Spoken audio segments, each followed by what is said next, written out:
राजधानी भोपाल के Radisson hotel में पंडित दीनदयाल उपाध्याय हिंदी विद्यापीठ का सम्मान समारोह कार्यक्रम का आयोजन हुआ, जिसमें विद्या वाचस्पति सरस्वत सम्मान हुआ। कार्यक्रम में मुख्य अतिथि के रूप में रिटायर्ड जज देवेंद्र कुमार जैन शामिल हुए। साथ ही कार्यक्रम की अध्यक्षता विद्यापीठ के कुलपति डॉक्टर इंद्रभूषण मिश्रा ने की। मुख्य वक्ता के रूप में अंतर्राष्ट्रीय कथावाचिका दीपा मिश्रा मुख्य रूप से मौजूद रहीं। कार्यक्रम में हिंदी भाषण को लेकर देश भर में किए गए कार्यों की सराहना करते हुए उत्कृष्ट कार्य करने वालों को सम्मानित किया गया। इस दौरान कार्यक्रम में विद्यापीठ द्वारा मानक उपलब्धियां दी गई। साधना न्यूज के चैनल हेड अरुण सक्सेना को भी मानक उपाधि दी गई। वक्ताओं ने हिंदी भाषा को लेकर अपने अपने विचार प्रस्तुत किए। साथ ही हिंदी भाषा को बढ़ावा देने के लिए लोगों को प्रेरित किया गया। कार्यक्रम में वक्ताओं और अतिथियों को स्मृति चिन्ह भेंट की गई। कार्यक्रम के दौरान मतदान करने की शपथ भी दिलाई।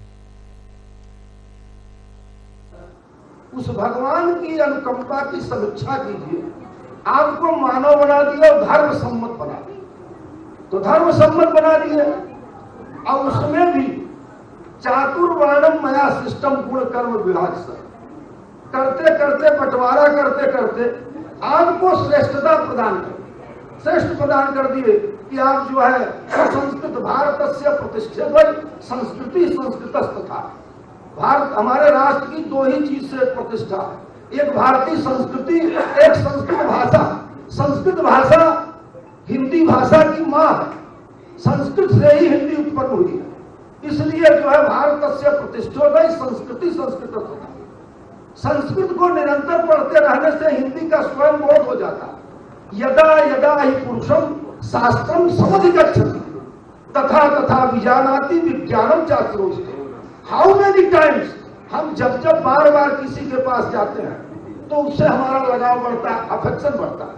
कहते हैं old would, old wine, old friend. याद है कि साल पूर्व इन्होंने बहुत ही आग्रह के साथ मुझे कुलपति का भार ग्रहण करने के लिए आमंत्रण दिया। मैं अचंभित रह गया कि भाई मेरे नाम की आपको जानकारी कहां से। मैं कोई बहुत बड़ा ऐसा शीर्षस्थ व्यक्ति नहीं हूं जिसके नाम की चर्चा हो, लेकिन इन्होंने साहित्य के माध्यम से, साहित्य संपर्कियों के माध्यम से मुझ तक जो यह शुभ संदेश लाने का जो बीड़ा उठाया और आग्रह भरा बीड़ा, इसके लिए मैं इनके इंद्रधनुषी व्यक्तित्व से प्रभावित होकर मौनम सुकृत लक्षणम के आधार पर स्वीकार कर दिया कि ठीक है, आपका जो स्नेह है कि यह पद आप मुझे देना चाहते हैं, आपका भरपूर सहयोग रहेगा। और मैं इस विद्यापीठ को जिस मुकाम तक ले जाना चाहता हूं अपनी भावनाओं के आधार पर, उसमें जब आप साक्षी हैं, उसके लिए आप कर्तव्यनिष्ठ हैं, तो मैं अवश्य ग्रहण करूंगा। और उसी का परिणाम के रूप में मैं आज कुलपति के रूप में आपके साथ उपस्थित हूं। आपको बहुत बहुत धन्यवाद दे रहा हूं कि हमारे इस कार्यक्रम में आप पधारे हैं। और हिंदी और भारत का अभिन्न संबंध है।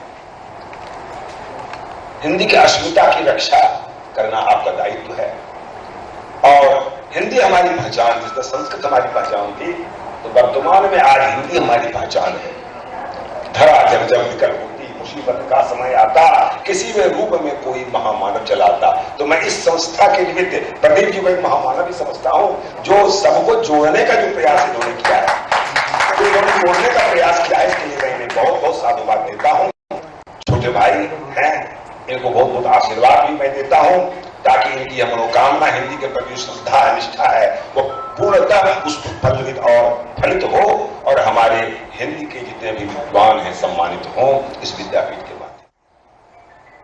हमारे इस विद्यापीठ के उद्देश्यों को साकार करने के लिए देश के विभिन्न प्रांतों से पधारे आप विद्वज्जनों का, जिनका सम्मान भी होना है और जो एक खास उद्देश्य को लेकर चल रहे हैं, मैं आप सबका सादर अभिनंदन करता हूं।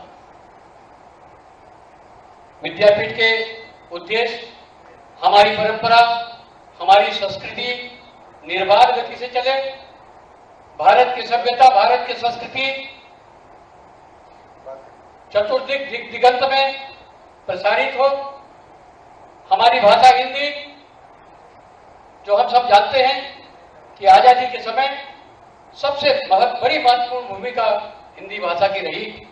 आजादी के आंदोलन के समय कन्याकुमारी से कश्मीर तक देश के कोने कोने में एक ही ऐसी भाषा थी जो आजादी की लड़ाई के लिए संपर्क सूत्र बना और यही माध्यम बना कि हमारे आजादी के दीवानों को, हमारे स्वतंत्रता के महारथियों को शक्ति और ऊर्जा प्रदान करने की भाषा बनी, एक दूसरे के संपर्क में रहे और अंततः उनके संघर्षों का परिणाम हुआ कि 15 अगस्त 1947 को हम स्वतंत्र हुए। स्वतंत्र भारत में हमारा दायित्व है। हमारे स्वतंत्रता संग्राम सेनानियों ने हमें आजाद भारत दिया। जो भाषा हमें आजाद करने के लिए इतनी महत्वपूर्ण भूमिका निभाई, आज उस भाषा को राष्ट्रभाषा में के रूप में न देख करके थोड़ी बहुत पीड़ा होती है।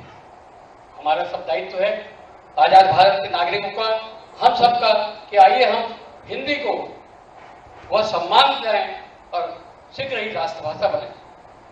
मुझे साहित्य के प्रति लगाव हुआ, हिंदी के प्रति लगाव हुआ और आज भी पूरी निष्ठा के साथ मैं हिंदी में ही काम करता हूँ। हालांकि मैंने लखनऊ विश्वविद्यालय से अंग्रेजी मीडियम से लॉ पास किया, LLB पास किया, मैं जज बना, लेकिन मैंने 90% कार्य हिंदी में किया और पूरा 10% क्योंकि मैं जब समझा कि ये अंग्रेजी में ही फैसला देने योग्य है। कभी राष्ट्रीय मामले होते, कभी प्रकार के मामले आते हैं, तो टेक्निकल मामले थे, तो लेकिन इसके बावजूद मैं हिंदी में करता रहा और हिंदी में जब भी कोई आवश्यकता पड़ी सी अंग्रेजी शब्द की, उसको ब्रैकेट में उसका गेम नागिन उसको लिखता रहा ताकि उस अर्थ जो है ना अनर्थ न समझा जाए। तो मित्रों, हिंदी को लाना ये हम सबका दायित्व है। ये ठीक है कि राजनीतिक कारणों से हिंदी को आज राष्ट्रभाषा का दर्जा नहीं दे पा रहे हैं। ये यथा उनकी भी है जो दिल्ली में बैठे हुए हैं, लेकिन उनकी अपनी राजनीतिक मजबूरियां हैं। मित्रों, एक दर्शन होता है, वो एक राजनेता का दर्शन होता है और एक दूसरा होता है पॉलिटिशियन। एक स्टेट्समैन होता है और एक पॉलिटिशियन होता है। तो जो दर्शन के साथ में राजनीति में आता है, जीता है, वो राजनेता होता है और पॉलिटिशियन से साथ में अपनी कुछ की मजबूरियां होती हैं कि उसे साम दाम दंड भेद किसी प्रकार से उसे अपने राजनीति को चलाना होता है और देश को आगे बढ़ाना होता है। उसका उद्देश्य यही होता है कि देश आगे बढ़े। जो व्यक्तिगत रूप से अपने आप को स्थापित करना चाहते हैं उनकी बात मैं नहीं करता, लेकिन इसीलिए किसी ने बहुत प्यारी पंक्तियां लिखी हैं, मैं पंक्तियां समर्पित करना चाहती हूं आप समस्त जनों को, कि अंग्रेजी के टूटे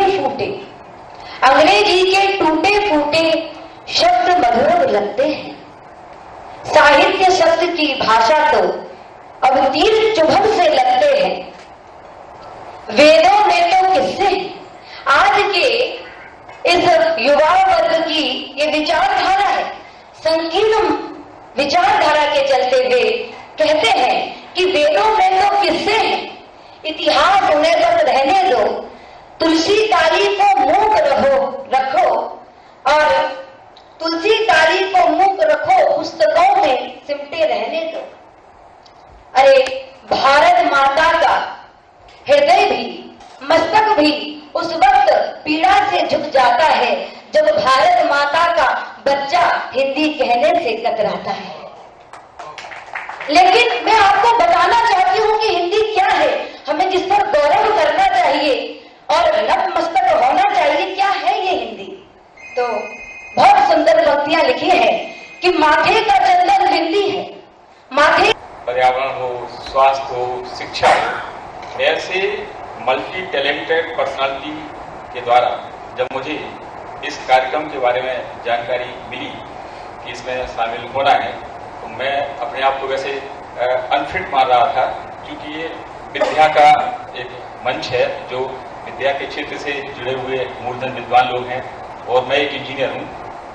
हमारा थोड़ा सा डिफरेंट फील्ड थी, किंतु फिर उन्होंने बोला सर कि आप शिक्षा के क्षेत्र में, अभी मैं अक्टूबर 2022 में भारतीय राष्ट्रीय राजमार्ग प्राधिकरण से सेवानिवृत्त होने के पश्चात मैंने मध्य प्रदेश शासन के एक बहुत महत्वाकांक्षी योजना है CM राइज योजना। इस योजना के प्रदेश प्रभारी के रूप में मुझे काम करने का अवसर मिला। तो इस योजना में मैंने जब जुड़ के ज्ञात हुआ कि क्या इसके उद्देश्य हैं, मैं बड़ा प्रभावित हुआ कि हमारे प्रदेश के उस टाइम के यशस्वी मुख्यमंत्री जी प्लस हमारे जो शासन के अधिकारीगण हैं उन्होंने इस स्कीम के बारे में जो एक कंसेप्ट, एक अवधारणा। नमस्कार, आप देख रहे हैं साधना न्यूज। मैं हूं अरुण सक्सेना। आज हमारे साथ हैं विश्व प्रसिद्ध कथावाचिका और आध्यात्मिक बातों से अलख जगाने का एक नया अंदाज लेके हिंदी भाषा का मुख्यतः प्रचार प्रसार करने के लिए कृत संकल्पित सुश्री दीपा मिश्रा जी, मूलतः वृंदावन धाम उत्तर प्रदेश से आप हमारे सामने हैं।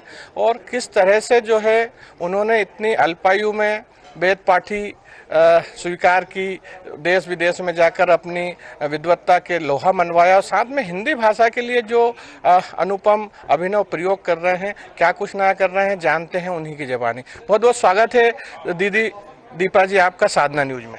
राधे राधे, जय श्री कृष्ण। और चूंकि कृष्ण जन्मभूमि से ताल्लुक़ रखती हैं तो निश्चित रूप से हम अपने दर्शकों के लिए एक बार फिर से बताना चाहेंगे, राधे राधे की उद्घोषणा के साथ उन्होंने अपना वक्तव्य शुरू किया है। तो दीदी ये राधे राधे शब्द को ही थोड़ा सा पल्लवित करके विस्तार से आप बताएं एक बार। वृंदावन में एक बहुत सुंदर बात कही जाती है कि राधा मेरी स्वामिनी, स्वयं ठाकुर जी कह रहे हैं कि राधा मेरी स्वामिनी और मैं राधे को दास, जन्म जन्म मोहि दीजियो श्री व्रज वृंदावन वास। सब द्वारन को छोड़ के मैं आई तेरे द्वार, अहो भानु की लाडली नेक मेरी ओर निहार, अहो भानु की लाडली नेक मेरी ओर निहार। तो स्वयं श्री ठाकुर जी जिनकी कृपा कटाक्ष के लिए आतुर रहते हैं, चरण पे लोटत राधिका पायन, व्रज में कहावत है। देखिए रामचरितमानस के जब हम दर्शन करते हैं तो वहाँ पर राघवेंद्र सरकार आगे आगे हैं और श्री जनक नंदिनी श्री सीता जी पीछे पीछे हैं। परमात्मा का उन्होंने अनुसरण किया, वहाँ एक मर्यादा है। लेकिन वृंदावन में ठीक उल्टा हुआ, यहाँ पर राधा रानी के चरणों पर लौटते हैं श्री ठाकुर जी। तो जब स्वयं अखंड कोटि ब्रह्मांड नायक भक्तवांछा कल्पतरु स्वयं राधा रानी के चरणों पर लोटपोट होते हैं, न्यौछावर होते हैं, तो फिर हम क्यों न होंगे। और समस्त भगवत प्रेमी, विशेषकर कृष्ण प्रेमी, उनके लिए तो राधे राधे ही सर्वोपरि है, क्योंकि राधा के बिना श्याम आधा। इसलिए लोग कहते हैं राधे राधे। चलिए, निश्चित रूप से अपने सार गर्भित शब्दों में गागर में सागर भर के राधे शब्द को व्याख्यायित किया है यहाँ पर दीपा दीदी ने। दीदी हिंदी भाषा और खास तौर पे मैं फिर से एक बार आपको लेके जाना चाहता हूँ। दो शब्द, दो अक्षर जो आपने बताए थे निसंदेह मन को छू गए। चाहे खान पान की बात कर लें, चाहे जो जितने देवी देवता हैं उनकी बात कर लें, दो शब्दों पे भी आप एक बार हमारे दर्शकों के लिए। जी, जैसा कि मैंने अभी व्याख्यान में अपने बताया कि जीव के जीवन का मूल तत्व है राम, और जब वह मूल तत्व इस जीवात्मा के शरीर से निकल जाता है तो हम स्वयं कहने लगते हैं राम नाम सत्य है, राम नाम सत्य है। लेकिन हम ये चाहते हैं कि जीवन में जीते जी अगर वो राम नाम की सत्यता को जान ले तो उसका जीवन सार्थक होगा और उसके साथ साथ संपूर्ण मानव जाति का जीवन सार्थक होगा, ऐसा हमारे महापुरुषों ने कहा है। और मैं कदाचित कहा करती हूँ कि मेरे बाबा ये कहा करते थे कि हर एक के जीवन का संबंध राम नाम से है। और वो एक दोहा कहा करते थे कि जिसका जितने भी अक्षर का नाम हो, तो वो एक सूत्र दिया करते थे कि नाम के अक्षर चौगुन कर, अपने नाम के अक्षर जितना जिसका नाम हो जितने अक्षरों का उसका ठीक चौगुना करना है। तो नाम के अक्षर चौगुन कर पुनि 5 मिलाई के 2 गुण कीजिए, और 8 को भाग दिए रघुनाथ तो बचे जुग अंक तहाँ मन दीजिए। तो शेष फल हर एक के नाम का 2 ही आएगा। इसका मतलब ये है कि राम नाम से हमारा अक्षुण्ण संबंध है, जो पहले भी था, अब भी है और हमेशा रहेगा। तो इसलिए राम नाम हमारी आत्मा है और राम नाम में ही हम पले हैं, बड़े हैं, और इस बात को हमें जानना ही चाहिए। यही राम नाम का अर्थ है। दीदी, निसंदेह राम नाम को जानना चाहिए और आपने कहीं ना कहीं राम के नाम को जनता के समक्ष लाने का बीड़ा उठाया हुआ है, क्योंकि आप उस पावन भूमि से आती हैं। ऐसे में इतनी अल्पायु में वेद पाठी, साथ ही साथ आध्यात्म की दिशा में आप मैंने बचपन से आपका इस तरफ रुझान था या कोई एक कारण बना? कृष्णमयी हो गई हैं आप, राम नाम की अलख जगा रही हैं और खास तौर पे हिंदी भाषा के प्रचार उत्थान के लिए कार्य कर रही हैं। जी, इसके लिए मैं यही कहना चाहती हूँ कि सबसे बड़ा योगदान जीव के जीवन में होता है उसका वातावरण, उसका अपना स्वयं का वातावरण। वो किस वातावरण में रह रहा है और कैसे अपनी नींव को तैयार कर रहा है, उसके लिए उससे भी अगर मूल में जाएं तो उसका परिवार किस परिवेश का है। अगर परिवार आजकल के भौतिक और पाश्चात्य परिवेश का है तो निश्चित रूप से उसकी संतान फिर पाश्चात्य सभ्यता को ही धारण करेगी, निश्चित रूप से।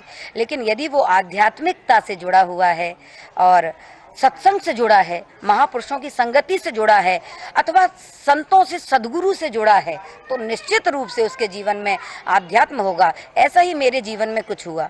मैं ग्वालियर की निवासी हूँ, मूलतः मैं ग्वालियर से संबंधित हूँ और मेरे पिताजी वहाँ के मुख्य मंदिर, जो वहाँ का गढ़ है, सनातन धर्म मंदिर के प्रधान पुजारी कई वर्षों से रहे हैं और मेरे पूज्य बाबा जी भी पांडित्य कर्म में और सजग भूमिका निभाते थे आसपास के ग्रामीण क्षेत्रों में। फिर पिताजी ने, और उसके बाद वहीं का परिवेश पाकर, वो मंदिर था तो वहाँ सत्संग प्राय होता रहता था, संतों का आगमन होता रहता था, तो उनकी कहीं ना कहीं आभा, प्रभा, शोभा और उनका व्यक्तित्व हम पर ऐसा विराजमान हुआ कि कहीं ना कहीं, और इसके लिए पूर्व के संस्कार भी कुछ महत्वपूर्ण भूमिका निभाते हैं। और फिर जैसा आपका परिवेश होता है तो वो उस बीज को अंकुरित कर देने का काम करता है। तो मेरे कुछ प्रारब्ध भी थे, मुझे ऐसा लगता है ठाकुर जी की कृपा भी थी और मेरा परिवार का वातावरण भी ऐसा था कि मुझे श्री ठाकुर जी की अपनी वाणी से सेवा करने का ये सौष्ठव सौभाग्य प्राप्त हुआ है। मूलतः पारिवारिक जो पृष्ठभूमि थी, चूँकि पिताश्री निश्चित रूप से वहाँ प्रकांड पंडित रहे हैं, दादाश्री इसी क्षेत्र में रहे हैं और उन्हीं का अनुसरण करते हो कहीं ना कहीं प्रारब्धों को, चूँकि ये चीज़ें अध्यात्म में होती हैं, प्रारब्ध को अपना सब कुछ मूल मानकर जो है ठाकुर जी की सेवा में लीन होने वाली दीपा दीदी से हम चलते चलते एक और प्रश्न करेंगे। मध्य प्रदेश सहित पूरे भारत का सबसे ज़्यादा देखे जाने वाला साधना न्यूज, इस पर आप अपने दर्शकों के लिए क्या संदेश देना चाहेंगे? देखिए, जैसा कि इसका नाम ही अपने आप में इतना बड़ा सार्थकता सिद्ध करता है कि मुझे ऐसा लगता है कि ये जीव, हर एक जीवात्मा के जीवन की सबसे बड़ी साधना, अगर वो भक्ति पथ में गति करता है तो भी साधना, अगर वो गुरु का अनुसरण करता है तो भी साधना, अगर वो भजन करता है तो भी साधना। तो साधना चैनल अपने आप में साधना तो है ही, लेकिन वो जनमानस को भी हर एक साधना से बांध करके रखे हुए है। ये इस चैनल की बहुत बड़ी सार्थकता है और ऐसी सार्थकता के लिए मैं इस चैनल को, इस साधना चैनल को, इसकी साधना के लिए बहुत बहुत धन्यवाद देती हूँ, साधुवाद देती हूँ और प्रभु से प्रार्थना करती हूँ कि उनकी ऐसी ही साधना उत्तरोत्तर अपनी गति को प्राप्त हो, सार्थकता उनके जीवन में सिद्ध हो और सभी का जीवन मंगलमय करने में उनकी ये अभूतपूर्व भूमिका निरंतर बनी रहे। ठाकुर जी के चरणों में प्रार्थना करती हूँ। शख्सियत में आज इतना ही, फिर किसी दिन किसी नई शख्सियत के साथ आपके सामने होंगे। तब तक के लिए मुझे दीजिए इजाजत। नमस्कार। नमस्कार, आप देख रहे हैं साधना न्यूज। मैं हूं अरुण सक्सेना।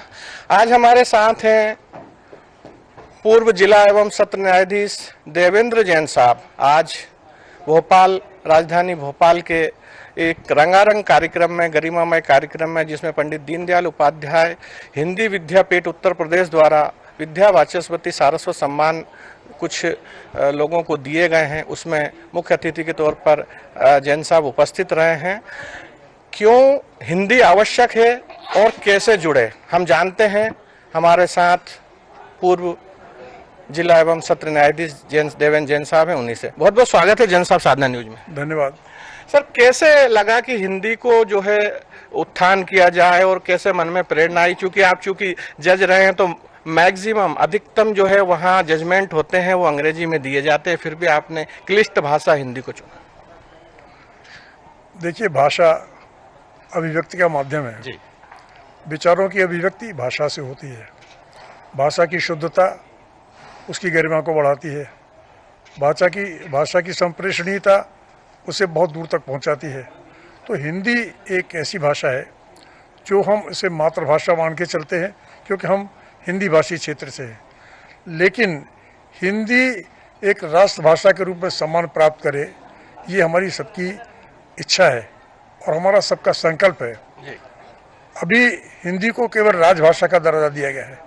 हमारे पुराने बहुत सारे स्वतंत्रता संग्राम सेनानी, बड़े बड़े नेता, उन लोगों की ये मंशा रही है कि हिंदी को राष्ट्रभाषा का दर्जा दिया जाए, लेकिन चूंकि हमने जैसा बताया कि राजनीतिक कारण हुआ करते हैं और राजसत्ता में बैठे हुए लोगों को ये देखना पड़ता है कि किसी प्रकार से कोई विपद्रव विद्रूपता उत्पन्न न हो, इसलिए चूँकि दक्षिण भारत में बहुत कुछ स्थानों पर, विशेषतः तमिलनाडु में हिंदी का बहुत विरोध होता है और उनके विरोध के कारण जो है हिंदी हमारे भारत में राष्ट्रभाषा नहीं बन पा रही है। मैं तो ये चाहूँगा कि उनकी शिथिलता, उसको शिथिल किया जाए, जो उनकी कट्टरता है उसको किस प्रकार से शिथिल किया जाए। देखिए, माता एक होती है, मातृभाषा एक होती है, माँ एक होती है, बाकी माँ की बहनें बहुत होती हैं। इस प्रकार से बहुत सारी भाषाएं भारत की हैं, वे हमारी मौसी हो सकती हैं, लेकिन मातृभाषा हमारी हिंदी होगी और हम हिंदी को जिए और हिंदी ही हमारे लिए हमको अंतर्राष्ट्रीय भूमंडलीकरण तक पहुंचाएगी। मित्रों, मैं चिरगांव जिला झांसी उत्तर प्रदेश में जन्मा हूं, वहां का निवासी हूं और अब चूँकि मध्य प्रदेश न्यायिक सेवा में आ गया था, इसलिए पूरा जीवन मेरा मध्य प्रदेश में समर्पित हुआ है न्यायिक सेवा को और उसके बाद भी आज रिटायर हुए मुझे 23 वर्ष हो चुके हैं। फिर भी मैं हिंदी को लेकर के आज भी लगा रहता हूँ। हिंदी को मैंने एक प्रकार से इस तरह से अंगीकार किया है कि यद्यपि मैंने लखनऊ विश्वविद्यालय से अंग्रेजी माध्यम से LLB की परीक्षा दी थी, लेकिन मैंने इसके फील्ड में आने के बाद में, चाहे वकालत का फील्ड हो, 3 वर्ष मैंने वकालत भी की झांसी में और उसके बाद मैं न्यायिक सेवा में आया 1966 में। तब से मैंने संकल्प लिया कि मैं हिंदी में ही अपने निर्णय दिया करूँगा, आदेश लिखा करूँगा, क्योंकि जो मैं लिख रहा हूँ वो जिसके लिए लिख रहा हूँ, अगर उस तक मेरी बात नहीं पहुँची तो मेरे लिखने का कोई अर्थ नहीं है। इसलिए मैंने हिंदी में ही 90% मैंने जैसा बताया कि 90% मैंने निर्णय और आदेश हिंदी में ही दिए। 10% केवल इसलिए दिए कि कभी कभी ऐसा लगा कि उनकी तकनीकी कारणों से या किसी राष्ट्रीय अंतर्राष्ट्रीय किसी मौत का मामला होने से, इसके कारण से हमें अंग्रेजी को मैंने दिया, ताकि ये भी रहे कि हाँ, मैं भी अंग्रेजी जानता हूँ, ये बताना भी ज़रूरी है। आज हमारे साथी बहुत सारे, हमारे रिटायर्ड जज के एसोसिएशन है, वो लोग मिलते हैं, मैंने देखता हूँ अंग्रेजी में ही लिख रहे हैं, आज भी अंग्रेजी में लिख रहे हैं, मुझे अजीब लगता है। तो मैं तो हिंदी में ही लिख करके देता हूँ। मैंने अपने निर्णयों में भी जब कभी अंग्रेजी के शब्द की आवश्यकता पड़ी है तो मैंने उसे ब्रैकेट में लिखा, अंग्रेजी शब्दों, ताकि जो मैंने अभिव्यक्त किया है। मैं आपको यहाँ रोकना चाहूंगा सर। एक बहुत अच्छी आपने बात बताई है। ऐसे कोई एक समय भी आया होगा कि जब आपने अपने जजमेंट के समय में, क्लिष्ट चूंकि भाषा होती है हिंदी, तो क्लिष्टतम शब्दों का प्रयोग करने के कारण कोई वाकया आपको याद आ रहा हो, तो कम शब्दों में हमारे दर्शकों के लिए हम जानना चाहते हैं। देखिए, ऐसे वाकये बहुत कम आए हैं क्योंकि मैंने क्लिष्ट शब्दों का बहुत कम इस्तेमाल किया। यद्यपि संस्कृत निष्ठ शब्दों का इस्तेमाल मैंने किया, लेकिन संस्कृत में भी सारे शब्द जो है क्लिष्ट नहीं है, उनकी संप्रेषणीयता होनी चाहिए। इसलिए मैंने, और जब कभी ऐसा अवसर आया है तो मैंने उनके जो अंग्रेजी के शब्द हैं उन शब्दों को मैंने कोष्ठक में लिखा, ताकि जो शब्द उन्होंने बोला है, प्रयोग किया है और जिस संदर्भ में उसका प्रयोग किया है वो स्पष्ट हो और निर्णय भी स्पष्ट हो। तो कोई विशेष प्रसंग तो ऐसा मैं नहीं कह सकता, लेकिन मेरे जीवन का ये उद्देश्य रहा है। मैं आज भी यही करता हूँ कि हिंदी भाषा को लाना चाहिए। मैं एक बात आपको यूँ बताना चाहूँगा कि हिंदी भाषा कैसे आ सकती है। जैसे मैं हस्ताक्षर हिंदी में करता हूँ, जैसे कि मैं अपने बैंक के फॉर्म में, कहीं के भी कोई फॉर्म हो, यद्यपि वो अंग्रेजी भाषा में रहते हैं, लेकिन मैं उन्हें हिंदी में भरता हूँ। ऐसा नहीं है कि मैंने अंग्रेजी में नहीं भर सकता, लेकिन मैं जानबूझ करके हिंदी में भरता हूँ। मैं ATM के पीछे खड़ा होता हूँ या किसी उसके पीछे खड़ा होता हूँ जाकर के, और मैं देखता हूँ कि लोग जो अंग्रेजी भाषा का इस्तेमाल कर रहे हों, फिर मैं तीसरी चौथी पीछे खड़ा रहता हूँ। मैं धीरे से पूछता हूँ, भाई साहब आपको हिंदी आती है क्या? तो कहते जी हाँ। तो मैं कहता हूँ हिंदी में क्यों नहीं काम करते, अंग्रेजी में क्यों काम करते? उसका असर ही होता तो वो तो अंग्रेजी में काम कर चुका होता, लेकिन आगे जो 3 लोग खड़े होते, जब मेरी इस बात को सुनते, वो तुरंत हिंदी भाषा का बटन दबाते हैं। निश्चित तो हिंदी भाषा को लाने के लिए हमें अपनी ओर से बहुत सारे प्रयत्न करना चाहिए, तभी हिंदी आएगी। नहीं कैसे आएगी? हिंदी भाषी नहीं लाएंगे तो हिंदी कैसे आएगी? निश्चित रूप से जो मातृभाषा है, राष्ट्रभाषा है, उसके उत्थान के लिए प्रत्येक व्यक्ति को अपना कर्तव्य करना चाहिए। चाहे न्यायमूर्ति जैसे पद पर डॉक्टर देवेंद्र जैन जी रहे, लेकिन उन्होंने अपने सारे माने अमूमन जो जजमेंट है उनको हिंदी में लिखा, बल्कि कई क्लिष्टतम शब्दों को जो है उन्होंने कोष्टक लगा के कोड भी किया और हिंदी भाषा के लिए निरंतर सुधार के लिए प्रयास कर रहे हैं और करते रहेंगे। 23 वर्ष हो चुके हैं सेवानिवृत्ति के, लेकिन इसके बाद भी आज एक युवा की भांति हिंदी भाषा के प्रचार प्रसार के लिए आगे आ रहे हैं। ऐसे जो है मानद लोगों को एक बार बारंबार धन्यवाद। फिर किसी दिन ऐसी शख्सियत से मुलाकात होगी, तब तक के लिए नमस्कार। नमस्कार, आप देख रहे हैं साधना न्यूज। आज हमारे साथ हैं पंडित दीनदयाल उपाध्याय हिंदी विद्यापीठ के कुलपति डॉक्टर इंदु भूषण मिश्र जी। हिंदी के लिए लगातार सतत निरंतर वर्षों से कार्य करते चले आ रहे हैं। आज भोपाल के, राजधानी भोपाल के होटल रेडिसन में कार्यक्रम में जो है मिलने का सुअवसर मिला है। डॉक्टर इंदु भूषण जी से क्या कुछ करने की मन में इच्छा रखते हैं, काफी पुस्तकों का उन्होंने अनुवाद किया है संस्कृत से हिंदी में, जानते हैं हम इंदु भूषण जी से। बहुत बहुत स्वागत है आपका साधना न्यूज में। बहुत बहुत धन्यवाद। डॉक्टर साहब, जैसा कि आज आपने कार्यक्रम किया है, यहाँ विद्या वाचस्पति सारस्वत सम्मान से लोगों को सम्मानित किया है, उपाधि दी है, डॉक्टरेट की ये उपाधि मानी जाती है। ऐसे में इस कार्य को करने की प्रेरणा कैसे आई? देखिए, सबसे बड़ी बात है कि हमारे देश के जितने भी विद्वज्जन हैं उनका सम्मान किसी न किसी कारण से सब जगह नहीं हो पाता है। उनकी मेधा जो सम्मान की अधिकारिणी रहती है उसके लिए वे वंचित हो जाते हैं। तो हम लोगों ने यह विचार किया कि क्यों नहीं अपनी विद्यापीठ के माध्यम से लोगों को सम्मानित किया जाए, उन्हें विद्या से विभूषित किया जाए। उनकी जो सारस्वत साधना है उसका अध्ययन मनन के माध्यम से जो उन्होंने कुछ अर्जित की है उसको सम्मानित करने का हम लोग प्रयास करें। चूँकि उत्तमा मानम इच्छन्ति अधनम मानम च मध्यमा अधमा धनम अच्छन्ति मानो ही महताम धनम। विद्वज्जन जो होते हैं वो सिर्फ मान के भूखे होते हैं, उनको समुचित सम्मान न मिलना ये एक अपराध है। इसलिए हम लोगों ने सोचा कि क्यों नहीं अपने मंच से हम उन लोगों को सम्मानित करें। तो यह सम्मान उनको दिया जा रहा है और हम लोग इसके लिए हमेशा कटिबद्ध हैं। इस क्षेत्र से संपूर्ण देश से लोगों को ही नहीं, अंतर्राष्ट्रीय स्तर से भी लोगों को खोज करके उनको सम्मानित करने का हम लोग प्रयास करेंगे। बिल्कुल, निश्चित रूप से सम्मान मिलना चाहिए और कम से कम जो उस सम्मान के हकदार है वस्तुतः उनको उस समय वो सम्मान मिले। डॉक्टर साहब, निश्चित रूप से बड़ी बड़ी सेलिब्रिटी की बात कर लें, बड़े बड़े राजनेताओं की कर लें, मंत्रियों की कर लें, अंतर्राष्ट्रीय स्तर के लोगों की कर लें, यदि भारत की बात करें तो अमिताभ बच्चन सरी के कई खिलाड़ी और इन सभी को सम्मान दिया गया। तो ये सारी की सारी सतत जो चीजें हैं, इनका जो आप लोगों को खोजते हैं, उनके जो समाज के प्रति किए गए कार्य हैं, चाहे हिंदी भाषा के लिए किए गए, तो एक समिति होती होगी, क्या मापदंड होते हैं और कैसे सम्मान दिया जाता है? जी, हमारे विद्यापीठ में भी यह मापदंड की व्यवस्था की गई है और इसमें हम ये देखते हैं कि उनकी सारस्वत साधना किस स्तर से है और उनको किस तरह सम्मानित किया जाए। तो उनकी पुस्तकों को अवलोकन किया जाता है, फिर उनके कार्य क्षेत्रों में उनकी उपलब्धियों को देखा जाता है और इस तरह उसको देख करके हम लोग उनको सम्मानित करने का प्रयास करते हैं, किसी भी भेदभाव से रहित होकर के। और हम लोग चाहते हैं कि उनका सम्मान हो, उससे हमारी भारतीय, हमारी हिंदी संस्कृति जो है, हमारी हिंदी भाषा जो है गौरवान्वित होती है, हमारा देश गौरवान्वित होता है।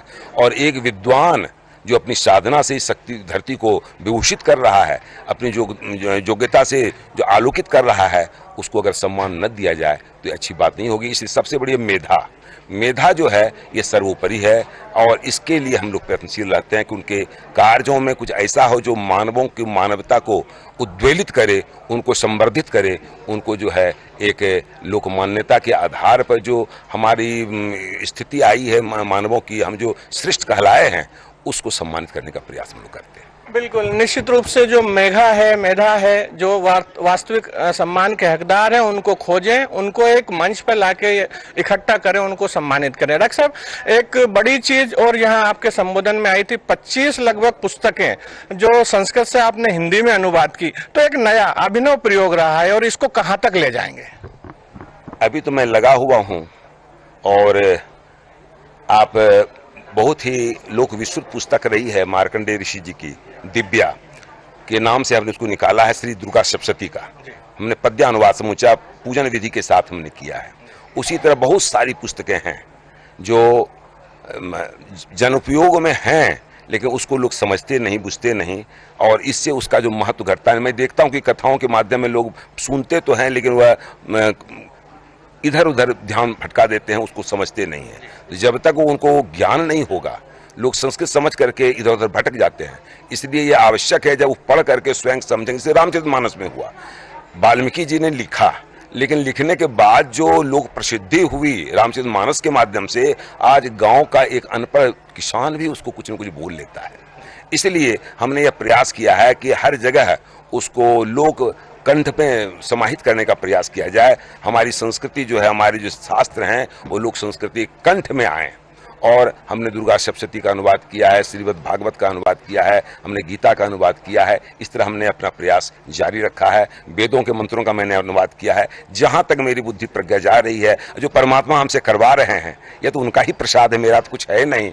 इसलिए तुभ्यमेव समर्पये, मैं उनको समर्पित करता जा रहा हूँ। और कुछ पुस्तकें प्रकाशित हुई हैं, कुछ पुस्तकें प्रकाशित नहीं हुई हैं, प्रकाशन करने लगी हुई हैं, और प्रकाशन के बाद हमारे विद्वानों को भी उससे संतुष्टि मिलनी चाहिए, उनका आशीर्वाद मुझे मिलेगा। और हिंदी की सेवा में इसको मैं अपना बहुत बड़ा लगा हुआ हूँ कि हमारी संस्कृत साहित्य की जो सारगर्भित बातें हैं, वह हिंदी के माध्यम से लोग तक पहुँचे, लोग उसको समझें, और हमारी संस्कृत भाषा के प्रति रुझान बढ़े, हिंदी के प्रति रुझान बढ़े। और तब जो उनके मानव का संस्कार जो बदलेगा, मानव दिमाग का संस्कार जो बदलेगा, उससे हमारा भारत जो है आलोकित होगा, विश्व आलोकित होगा। और हमारा एक ही प्रयास है कि हम मनुष्य जो हैं, वह एकदम मनुष्यता को प्रतिष्ठापित करने के लिए साहित्य का बहुत बड़ा योगदान ले सकते हैं। साहित्य इसके लिए बहुत बहुत कारगर साबित हो सकती है। चलिए, चलते चलते एक आखिरी सवाल डॉक्टर साहब आपकी ओर मैं लेके आता हूं कि इस तरह के कितने अभी तक कार्यक्रम हम कर चुके हैं, आगामी कार्यक्रम कहां होना है, और भविष्य में क्या कार्य योजना रहेगी, संक्षिप्त में इस पर प्रकाश डालें। इसके संबंध में आपको जानकारी मैं बाद में दूंगा, क्योंकि अभी अगली कार्यक्रम की जानकारी नहीं मिल पाई है। हम लोग समिति के माध्यम से उसका निर्णय नहीं कर पाए हैं।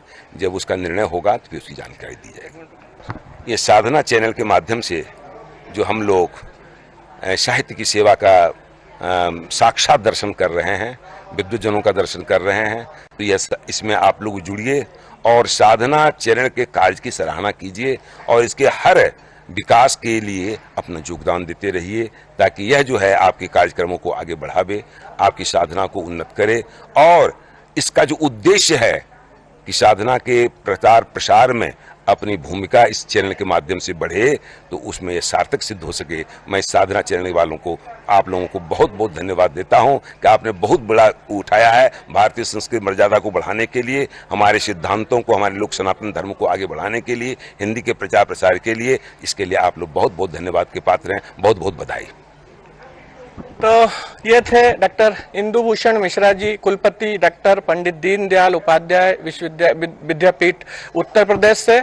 अब आज इतना ही, फिर किसी दिन अगली शख्सियत के साथ। तब तक के लिए नमस्कार।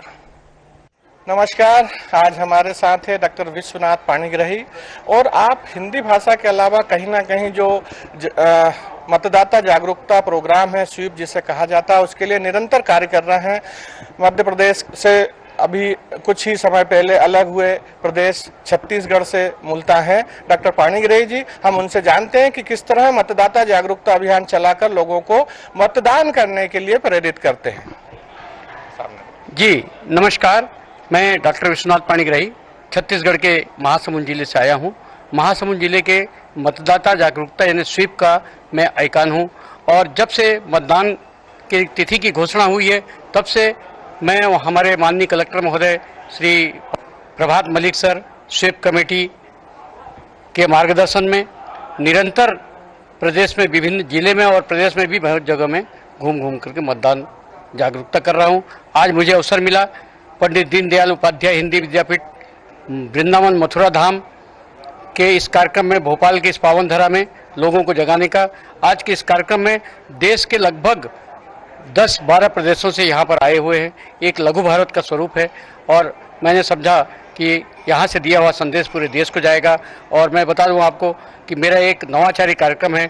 मैं लोगों को इस तरह के निमंत्रण पत्र छपा के देता हूँ, हल्दी और पीला चावल लगा करके मैं आज सबको यहाँ वितरित कर रहा हूँ। साथ ही चूँकि भारत के विभिन्न प्रदेशों से आए हैं तो मैंने 16 भाषाओं में जागरूकता नारे का पोस्टर बना करके यहाँ पर अतिथियों के हाथ से विमोचन भी हुआ और लोगों को उनकी भाषा में संदेश दे रहा हूँ कि मतदान जरूर करें। हमारा देश दुनिया का सबसे बड़ा लोकतंत्र है और 7 चरणों में मतदान हो रहा है। अपनी अपनी सुविधा से वोट दें, वोट जरूर दें, 100% मतदान करें। सबसे पहले मतदान, उसके बाद दूसरा काम, ये हमारे निर्वाचन आयोग का नारा है। मैं पुनः विनम्र अनुरोध करूंगा, साथ ही साधना न्यूज़ चैनल को बारंबार धन्यवाद ज्ञापन करूंगा कि आज साधना चैनल के माध्यम से मेरा मतदान का संदेश जन जन तक पहुंचेगा। जय हिंद, धन्यवाद।